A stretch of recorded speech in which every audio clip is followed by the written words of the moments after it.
Ever wondered why Back Bay was called Back Bay? Perhaps because it was once indeed a bay. No, not a bay as in a popular culture reference, bay, but as in a body of water. That's right folks, until 1857, this street I'm standing on was completely submerged in water.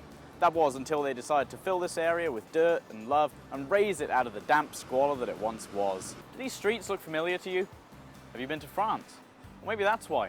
The architect Arthur Gilman was heavily influenced by the streets of Paris with their tree linings and their grid system.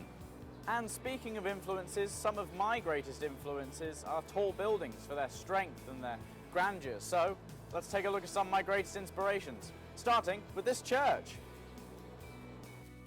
Trinity Church. This is actually the second incarnation of the church. The first one burned down in the Great Boston Fire of 1872, with the current location completed in 1877.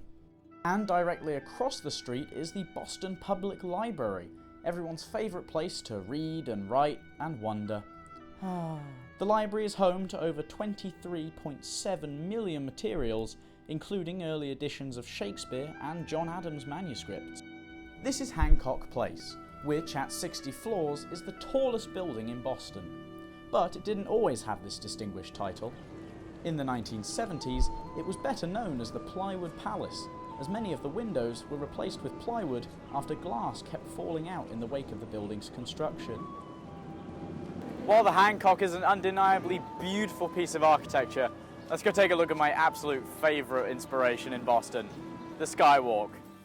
The Skywalk is the highest observation deck in New England, but it's not just about the views here. The Skywalk Observatory is full of historical exhibits such as Wings Over Boston, an aerial video tour of the city, Dreams of Freedom, an exhibit on immigrants and their journey to Boston, and of course exhibits dedicated to our sports teams and notable citizens such as Ralph Waldo Emerson, Mark Zuckerberg, and even Ben Affleck. Exciting changes are coming to the Skywalk, however. Many exhibits are in the process of being updated to keep up with the ever-changing city, while also offering something new to long-time visitors. For the 250,000 visitors a year, new exhibits will offer an entirely new experience. And maybe one of those visitors could be you. For college students, the Skywalk only costs $13, which with views like these are a steal. Who might feel unnerved by the city's size? Coming to Skywalk gives it all perspective. A very beautiful, breathtaking perspective.